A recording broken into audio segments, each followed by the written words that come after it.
성경 미가서 6장 6절로 8절 말씀입니다. 1296쪽쯤을 찾으시기 바랍니다. 미가서 6장 6절로 8절 말씀입니다. 한 절씩 교독하시고 8절 말씀은 함께 보시겠습니다.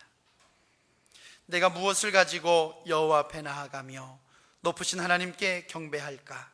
내가 번제물 1년 된 송아지를 가지고 그 앞에 나아갈까?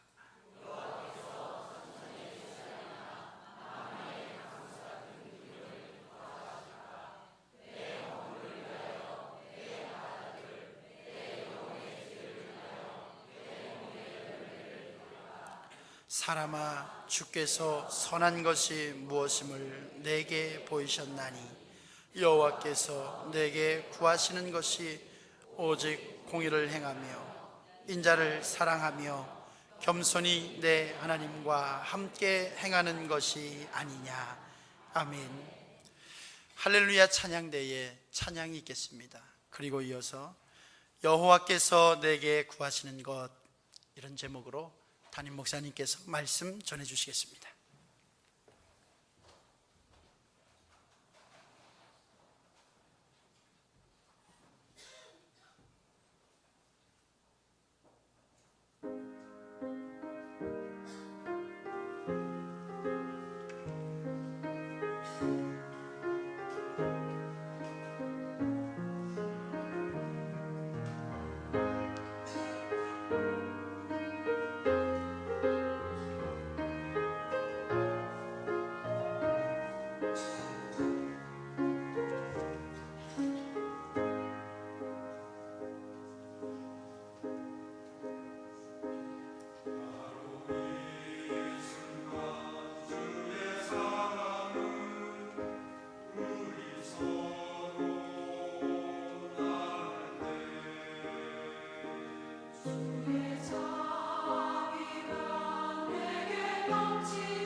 할렐루야. 여러분, 자녀들에게 진정으로 원하시는 것 있습니까? 없으세요? 아무것도 기대 안 하십니까? 분명 자녀들에게 이렇게 살았으면 좋겠다 하는 기대들이 있으실 것입니다. 돈 많이 버는 것, 가정 잘 꾸리고 사는 것, 효도하는 것, 신앙생활 잘하는 것, 성공하는 것, 건강한 것, 등등 아주 많이 있으시겠죠. 이렇게 부모님들께서 자녀들에게 기대하시는 것, 또 소원하는 것이 있으신 것처럼 우리들의 아버지 하나님께서도 우리에게 기대하시고 원하시는 것들이 있습니다. 구약시대의 이스라엘 백성들은 그 하나님께서 원하시는 것이 무엇인지를 잘 알지 못했어요. 그래서 그들은 하나님께서 원하시는 것을 한 것이 아니라 자기들이 원하는 대로, 자기들이 아는 대로 그렇게 행동을 했었습니다. 오히려 그들은 오해하고, 그리고선 하나님께서 기뻐하시지 않고 오히려 짐스러워하시고, 그런데도 그런 방식으로 했던 것을 볼 수 있습니다. 1년 된 수송아지로 제사하고 강물같이 풍부한 강줄기가 흘러가는 것 같은 그런 기름으로 하나님께 드리고, 수많은 수양을 잡아서 제사로 드렸고, 그리고 제사 드리는 사람의 마다들을 하나님께 드리면 하나님께서 기뻐하실 거라고 생각을 했다는 것입니다. 그래서 그들은 어떻게 해서든지 제물을 많이 준비해야 된다고 생각했고, 그리고 제물을 많이 드리면 모든 것들은 다 해결된다고 생각을 했습니다. 그런데 하나님께서 기뻐하시는 제사는 제물의 양에 있는 게 아닙니다. 하나님이 기뻐 받으시는 제사는 신령과 진정으로, 다시 말하면 우리의 진심으로 드리는 것을 하나님 기뻐하시는 것이지, 양이 많다고 그래서 소가 크다, 소가 100마리다 그래서 하나님 기뻐하시는 거냐? 전혀 그렇지 않습니다. 이스라엘 백성은 제대로 알고 있지 못했는데, 그게 뭐냐 하면 제물의 양에 따라서 하나님께서 기뻐하시고 그들의 죄를 사하시고 축복하신다고 생각을 한 거예요. 잘못된 지식을 가지고 있었던 것입니다. 그래서 그들은 하나님께 나아감에 있어서 죄를 회개하지도 않고 청산하려는 생각조차 안 해요. 뭐만 하면 되니까, 제물만 바치면 다 해결이 되니까, 그리고 제물을 많이 바치면 죄만 해결되는 게 아니라 축복까지 받게 되니까 걱정할 필요가 뭐 있습니까? 회개할 필요가 뭐 있습니까? 그냥 죄 짓고 또 제물 바치고, 죄 짓고 또 제물 바치고 이렇게 하면 된다고 생각을 한 것입니다. 제물로 모든 것을 해결하려고 했고, 하나님과의 관계가 제물로 다 된다고 생각을 했던 것입니다. 회개 없는 제사, 진실한 삶의 결단이 부족한 제물, 그러나 하나님께서는 이것들을 오히려 부담스러워 하셨고 가증히 여기셨고 역겹게 여기셨다고 말씀되어져 있습니다. 이사야서 1장에 있는 말씀을 제가 조금 읽어드리겠습니다. 여호와께서 말씀하시되 너희의 무수한 재물이 내게 무엇이 유익하뇨? 나는 수양의 번제와 살찐 짐승의 기름에 배불렀고, 나는 수송아지나 어린 양이나 수염소의 피를 기뻐하지 아니하느니라. 너희가 내 앞에 보이러 오니 그것을 누가 너희에게 요구하였느냐? 내 마당만 밟을 뿐이니라. 헛된 재물을 다시 가져오지 말라. 분향은 나의 가증히 여기는 바요.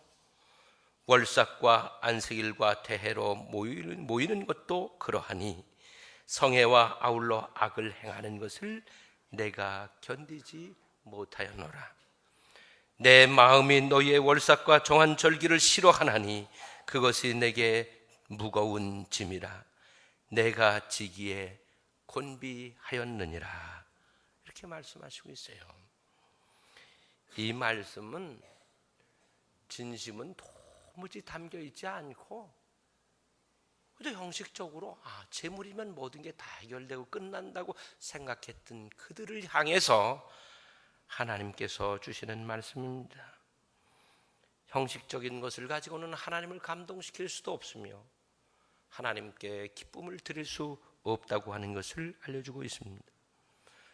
여러분 저를 따라서 한번 해보실까요? 하나님께서 기뻐하시는 것은 가짜가 아니라 진짜입니다. 여러분에게 여쭤보겠습니다. 여러분 가짜가 좋으세요? 진짜가 좋으세요? 대답을 그렇게 시원찮게 하세요. 여러분 진짜가 좋죠? 그럼요, 진짜가 좋죠. 마음도 진짜가 좋은 거고 물건도 진짜가 좋은 거예요. 가짜가 좋은 분 있으세요? 여러분, 우리 하나님은 우리가 진짜 하나님의 자녀이기를 원하십니다.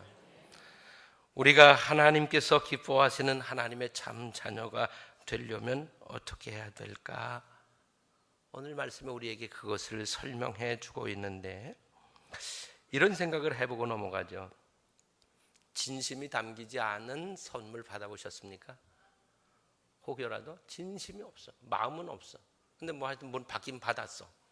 여러분 그때 기분이 어떠세요? 좋으세요? 별로죠? 괜히 부담스러웠죠?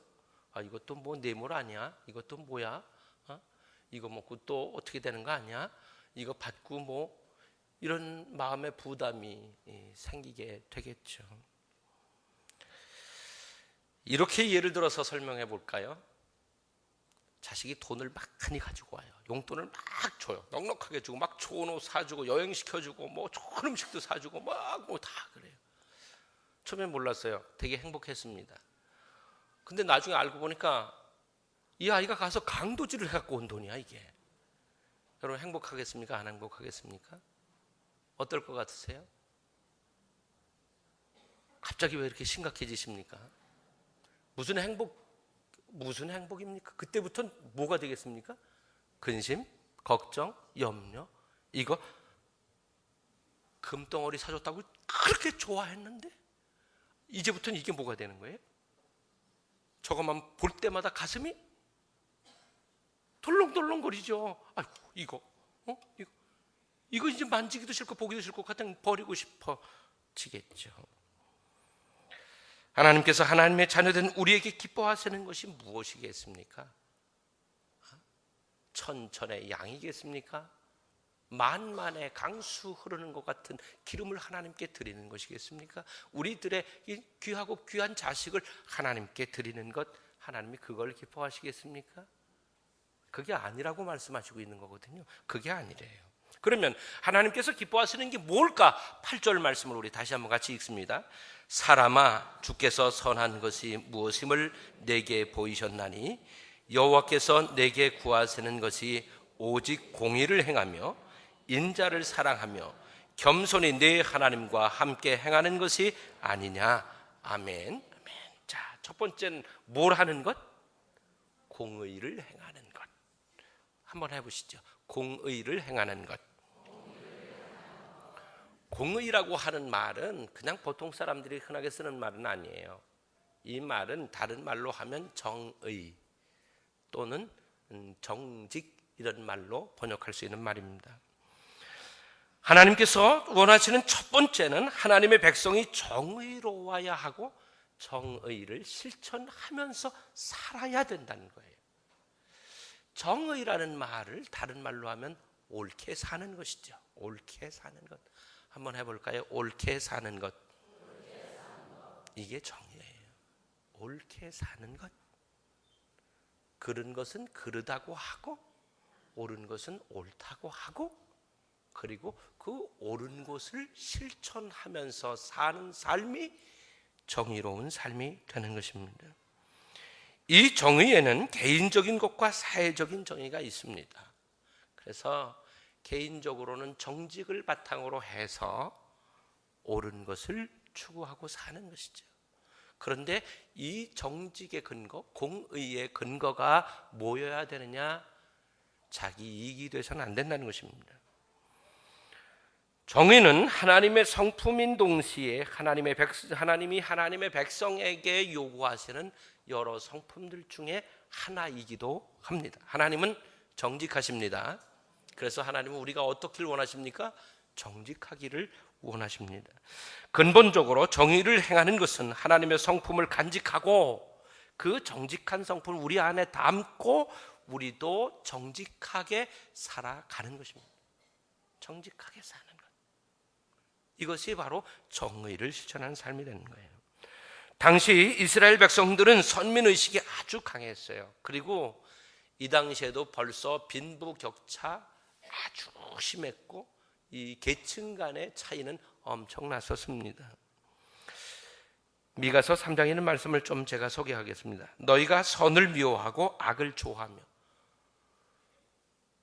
선을 미워하고 악을 좋아했대요.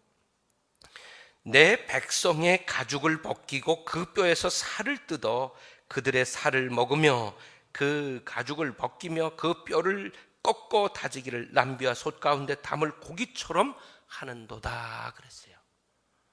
이 당시에 이 사람들이 얼마나 잔인했는지, 얼마나 못되게 했는지, 힘 가진 사람들이 어떻게 제 마음대로 했는지, 그 사람 생명을 어떻게 천하게 여겼는지, 얼마나 함부로 했는지를 우리에게 보여주는 말씀이에요. 그런데 이 미가서 3장 1절을 읽으면 이렇게 말씀하고 있어요.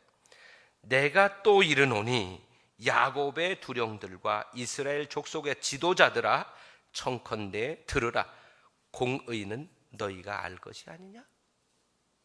공의를 아는 너희들이 어떻게 너희에게 힘이 있다고 해서 백성들의 가죽을 벗기고 살점을 뼈에서 뜯어먹고 뼈들을 꺾어서 남비에 넣고 삶는 이런 짓들을 함부로 하느냐?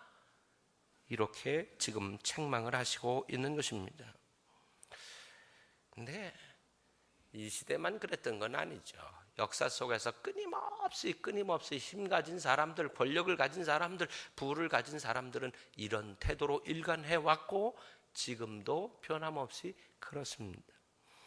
오늘날 우리 사회도 이와 비슷하다고 할 수 있을 것입니다. 지도자라고 하는 사람들이 입만 열면 국민을 위한다고 하지만, 그래서 민생 맨날 민생 타령을 하지만 실상 그들의 가슴 속에는 국민도 국민의 민생도 아무것도 존재하지 않습니다.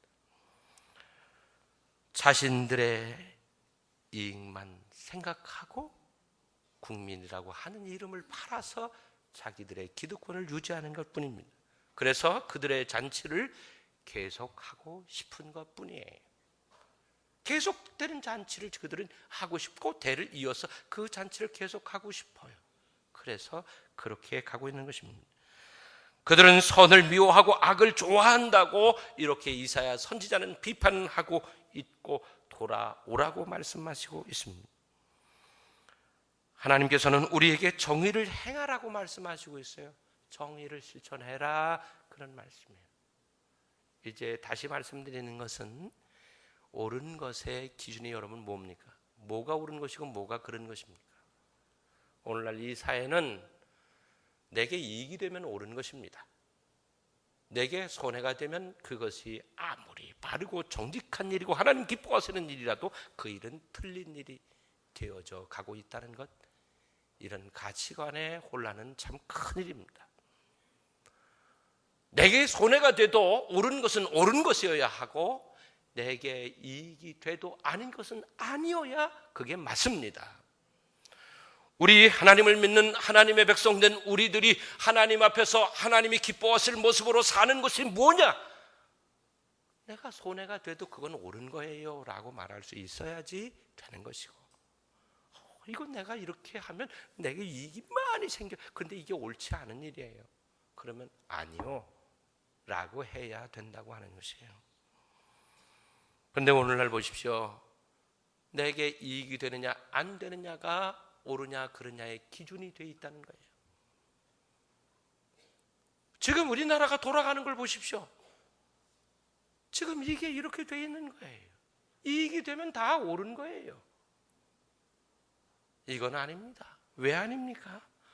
하나님께서 진노하시는 날에는 우리들의 애쓴다고 하는 것이 아무런 의미도 없기 때문이에요. 우리가 애쓰면 뭐 하겠습니까? 긁어모으면 뭘 하겠습니까? 불면 날아가 버리고 말 것들인데 우리가 이렇게 미련한 거죠. 걱정스러운 것은 지도자들이 정직하지 않다는 것이에요. 요즘 돌아가는 것 보십시오. 웬만한큼 생각이 있는 사람들이면 알 수 있는 것도 그냥 뻔뻔하게 아니래요. 검찰이 경찰이 그렇다고 결과를 내놔도 아니래요. 그리고 그거 아니라고 하는 사람들을 옳다고 타는 세력들도 있어요. 참 이 나라가 어떻게 되려는지 참 걱정스럽지 않을 수 없어요. 거짓말 밥 먹듯 하고 도무지 얼굴에는 철판을 깔았는지 부끄러워할 줄 모르고, 그리고는 오히려 당당하게 큰 소리 치고 입으로는 나라와 국민을 위하는 것처럼 하는 사람들이 너무너무 많아요. 그런데 요즘 중학생들도 고등학생들도 막 소리쳐요. 그거 잘못됐어요 이러고 큰 소리쳐요. 그 사람들은 수준이 중학생 고등학생 수준도 안 된단 말입니까? 그런데 지도자라고 폼 잡고 다녀요. 큰일인 것입니다. 하나님의 자녀된 우리는 언제나 정의의 편에 서야 하며 작은 일이라도 정의를 실천해야만 합니다. 비록 손해가 날지라도, 내가 손해를 볼지라도 정의의 편에 서야 하나님이 기뻐하시는 것이지, 우리가 불의의 편에 서서는 결단코 하나님을 기쁘시게 할 수도 없고 하나님의 축복을 기대할 수 없다고 하는 것, 그리고 하나님의 심판을 피할 수 없다고 하는 것을 우리가 잊어서는 안 되겠습니다. 우리가 이렇게 비록 힘이 없지만 들린 것은 잘못됐어요, 그렇게 하지 마세요 라고 하는 것, 그리고 내가 할 수 있는 작은 의로운 일에 참여하는 것, 이것이 하나님께서 기뻐하시고 축복하시는 일이라고 하는 것을 알고 그렇게 또 참여하실 수 있게 되기를 바랍니다. 두 번째는 인자를 사랑하는 것이라고 말씀하셨어요. 하나님께서 우리에게 구하시는 것은 너희가 좀 사람 좀 사랑해라, 그런 말씀이에요. 여러분, 사람들을 사랑하시기 바랍니다. 이렇게 좀 서로에게 고백 좀 하세요. 사랑하면서 삽시다. 네, 사랑을 말로 하는 거 굉장히 중요하죠. 말로도 고백을 해야죠. 그러나 더 중요한 것은 사랑을 실천하는 것입니다. 내가 널 사랑한다고 백날 얘기하면 뭐합니까? 아무 행동도 하지 않는다면 그건 아주 값싼 사랑이 되겠죠. 입술로의 사랑이 될 것입니다. 여러분, 사람들과의 관계에 있어서 주님의 사랑으로 사랑하시게 되기를 바랍니다. 사랑이 더 필요한 사람들은 약한 사람들이에요. 힘있고 성공한 사람들 스스로 자신을 지켜갈 수 있어요, 어느 정도까지는. 그러나 아픔 당하고 슬픔 당하고 괴로움 가지고 있고 인생에 무거운 짐들을 가진 사람들, 그냥 두면 주저앉고 쓰러질 것 같은 그 사람들, 그들에겐 사랑이 필요해요. 그걸 붙잡아야지 일어서죠. 그거라도 잡아야지 사는 거 아니겠어요? 이 인자라고 하는 단어는요, 하나님의 속성을 나타내는 단어예요. 그 단어가 뭐로 되어 있냐면요, 헤세드라고 하는 단어로 되어 있거든요. 이 단어는요, 은혜, 인자, 자비하심, 온유하심, 충성됨, 뭐 이런 뜻들이 들어있어요. 왜 이 단어를 여기다 썼을까? 그것을 생각해 보니까 이거예요. 우리가 사람을 사랑할 때 하나님이 우리를 사랑하는 그 마음으로 사랑하라는 것입니다. 그러면 하나님께서 우리를 어떻게 사랑하셨는가 하는 것을 생각해 보면, 여러분 어떤 생각, 하나님께 정말 사랑받을 자격이 있다고 생각하십니까? 만약에 그런 분이 있다면 그분은 굉장히 교만한 분일 것입니다. 우리는 하나님께 사랑받을 자격이 있어서 사랑받은 사람들이 아닙니다. 사랑받을 자격이 어디 있습니까? 우리가. 그럼에도 불구하고 하나님 우리를 사랑하셨거든요. 그래서 우리가 사람을 사랑할 때 사람 가리지 말라는 것입니다. 저 사람은 조금 시원찮으니까 뭐 어떠니까 좀 이러니까, 그래서 가려서 사랑하지 말고 사랑받을 자격 없는 그 사람이지만 사랑하라는 것이, 그것이 주님의 사랑이었고, 그래서 이 단어를 여기에 썼고 우리에게 하나님이 원하시는 게 그거라는 거예요. 좀 이렇게 생각해 보면 좋겠어요. 따지지 말고 사랑하자. 아멘. 한번 다시 해볼까요? 따지지 말고 사랑하자. 뭘 그렇게 따져요 자꾸? 뭘 이렇게 계산해요? 아니 지가 잘못해갖고 그러는 걸 뭘 우리가 왜 이러지 말라는 것이에요. 비록 그가 잘못해서 그럴지라도 우리가 해야 할 일은 그 잘못한 원인을 따지는 게 아니라 우리는 그들을 사랑하라는 것. 이것이 주님이 우리에게 기대하시는 것입니다. 주님께서 우리를 사랑하셨듯이 우리가 서로 사랑할 때에, 우리가 서로 불쌍히 여기고 친절하고 따뜻하게 대할 때에 하나님께서 우리를 기뻐하신다는 거예요. 하나님께서 우리를 기뻐하실 때에 우리에게 축복하시는 거죠. 주님은 우리에게 세 계명 주셨어요. 그 세 계명이 뭐예요? 주 너희 하나님을 사랑하라, 내 이웃을, 이거예요. 사람 사랑하라는 거죠. 내 이웃이지 내 이웃 중에서 똑똑하고 좋은 놈 골라서 사랑해라 이렇게 써 있지가 않거든요. 그냥 내 이웃이에요. 그냥 내 이웃. 우리가 서로 이웃이지 않습니까? 우리는 사랑하면서 살아야 돼요. 그래야 하나님 기뻐하셔요. 그래야 우리의 소원을 만족해 하십니다.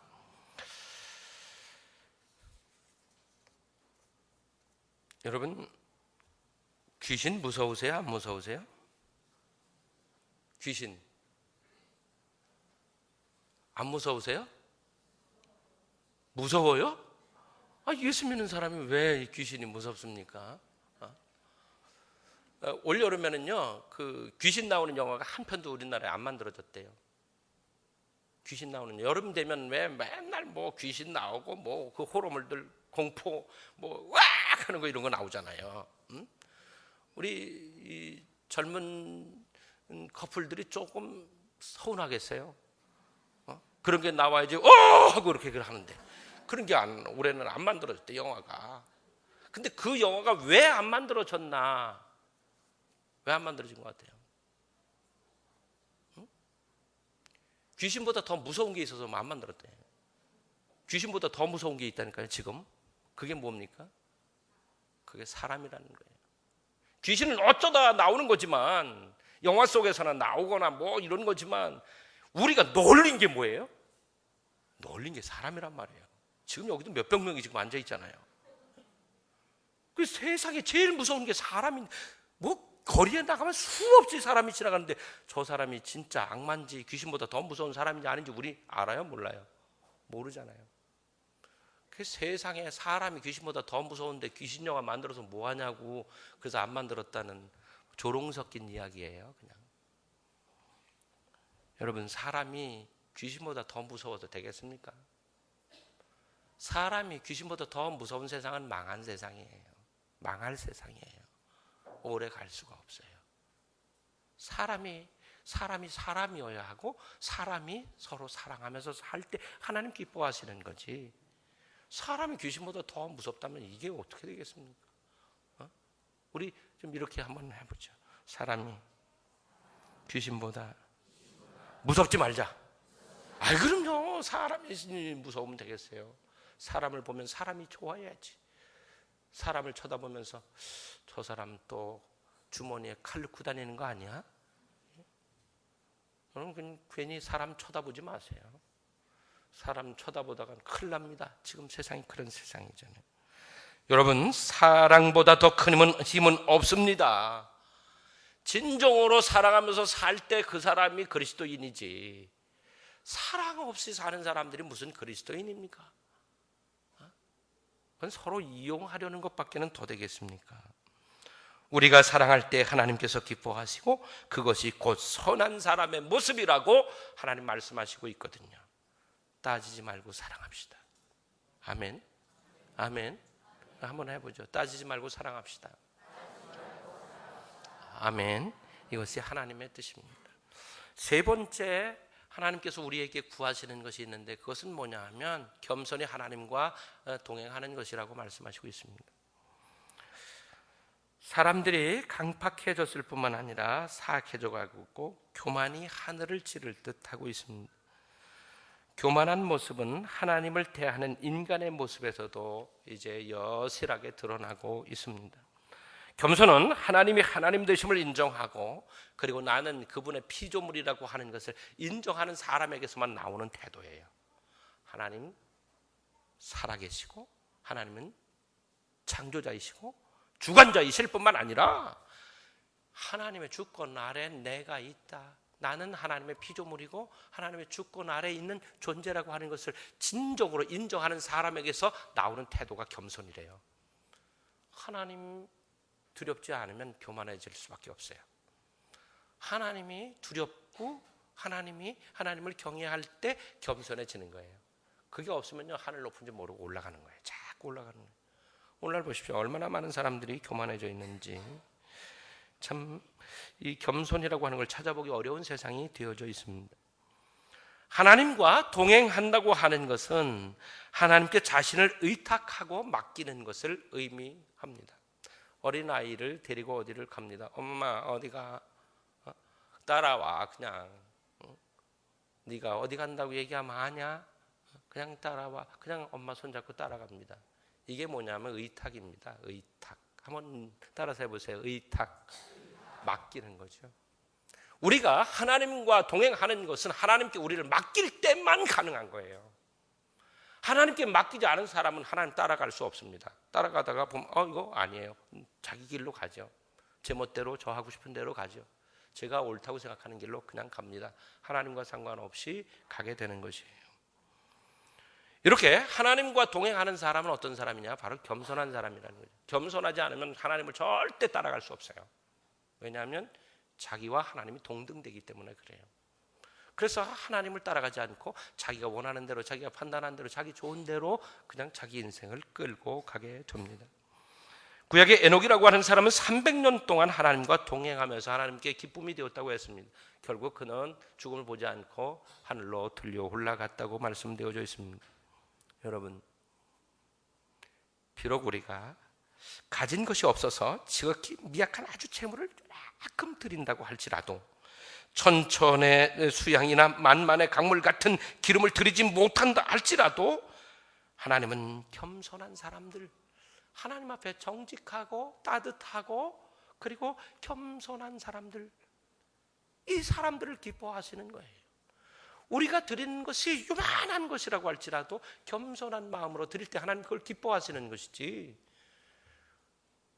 우리가 내가 이만한 걸 가지고 왔다고 머리에 힘주고 어깨에 힘주고 목소리 높여서 뭐라고 봐라, 이거 아니라는 것입니다. 너희가 도대체 나한테 뭘 보여주려고 온 거냐? 주님 그러시는 거잖아요. 너희는 내 마당만 밟고 더럽힐 뿐이지 그게 무슨 의미가 있냐? 아무것도 아니다, 이렇게 말씀하시고 있는 겁니다. 이제 우리가 마음을 담아서, 내 진심을 담아서, 내 속사람을 그대로 담아서 하나님 앞에 나갈 때 하나님 우리를 기뻐하신다는 거예요. 여러분, 우리나라는 올해 일본으로부터 해방된 지 68주년이 되는 해였어요. 며칠 전에 광복절 지나갔죠. 근데 아직 완전하게 해방되지 못했어요. 남과 북으로 나뉘어져 있어요. 아직도 많은 부분에서 우리는 종속 국가예요. 슬픈 일이죠. 완전히 회복되어야 되는데, 완전하게 회복되어진 나라 되어야 되는데 아직도 안 됐어요. 참 얼마나 안타까운 일인지 알 수가 없어요. 이제 우리는 하나님의 백성이거든요. 하나님께 택함 받은 사람들이거든요. 근데 우리가 특권의식만 갖고 있어서는 안 돼요. 우리가 특권의식만 갖고 뭘 할 수 있습니까? 특권의식은 곧 교만으로 연결됐고, 그들은 이스라엘 역사 속에서 보면 하나님의 심판을 피하지 못했어요. 불의한 사람들, 불의한 세력들이 판치던 시대는 오래가지 않았어요. 하나님께서 멈추게 하셨어요. 그러나 이제 비록 실수투성이고 뭐 이렇지만 하나님 앞에 진심으로 나아갔던 사람들, 그래서 진심으로 회개하고 하나님이 기뻐하시는 게 뭔가를 찾아서 연구하고 그것으로 믿고 달려갔던 그 시대는 길었어요. 하나님께서 그 역사를 연장시키시고 보장하셨기 때문이었어요. 이 나라, 이 민족 우리가 애쓴다고 지켜지는 거 아니에요. 주권자이신 하나님께서 이 민족을 지키시고 이 민족을 연장시키시고 이 민족을 통로로 사용하실 때에 이 역사가 계속되어지고 역사가 발전하게 되어지는 것입니다. 그러므로 우리는 하나님께서 원하시는 걸 해야죠. 하나님께서 원하시는 게 뭐예요? 정직해지는 것, 공의, 의를 행하는 것, 그 다음에 따뜻한 마음으로 사랑을 서로 사랑하는 것, 그리고 겸손하게 하나님의 말씀과 인도하심을 따라서 아멘 하고 가는 것, 이것이라고 오늘 우리에게 가르쳐 줬어요. 그러면 이 민족 살아요. 우리 이렇게 하면 우리의 가정들 살아요. 이 나라 그렇지 않으면 안 돼요. 이제 우리는 하나님께서 이제까지 우리에게 너무 좋은 거 참 많이 주셨잖아요. 얼마나 많이 주셨어요. 교만해지면 안 되죠. 등 따뜻해지고 배 불러져서 이제 기름진 음식을 먹게 되었을 때 우리가 조심하지 않으면 안 돼요. 이제 우리 하나님께서 원하시는 대로 돌아가야 합니다. 낮은 자리로. 그러면 하나님 이 민족을 살리시고 완전한 회복, 그리고 영광의 통로로 이 민족을 삼아 주실 줄로 믿습니다. 이 일을 그들에게 기대할 수 없습니다. 저들에게, 저 높은 자리에 있는 사람들에게 기대하겠습니까? 그들이 만들겠습니까? 아니에요. 우리 믿는 사람들이 해야 합니다. 우리가 무슨 힘으로? 우리에게는 하나님이 계시잖아요. 우리가 그래서 할 수 있는 거예요. 우리가 함께 만들어 가실 수 있기를 바랍니다. 기도하시겠습니다. 아버지 하나님, 하나님께서 원하시는 것이 무엇인지 이제 저희들 알았습니다. 우리가 정의를 행하는 것, 따뜻하게 사람을 대하고 사랑하는 것, 겸손한 마음으로 하나님을 따라가는 것, 의탁하고 따라가는 것이라고 했습니다. 주님, 저희들 그럴 수 있기를 원합니다. 무엇보다도 옳고 그름에 있어서 내 이익이 기준이 되는 일이 없게 하시고 하나님의 말씀이 기준이 되게 하시기를 원합니다. 주여, 이 민족을 해방시켜 주시옵소서. 완전하게 해방되고 통일되어져서 하나님의 영광의 도구로 쓰임받는 나라 되게 하여 주시옵소서. 믿는 저희들이 깨어있게 하시고 저희들이 바로 알게 하시고 이 나라를 지탱해 나갈 수 있는 저희들 되게 해 주시기를 원합니다. 저희들이 힘없습니다. 그러나 하겠습니다. 주님, 저희를 도와주시옵소서. 그래서 이 나라를 영광의 통로 만들어 주시옵소서. 예수님의 이름으로 기도드리옵나이다. 아멘.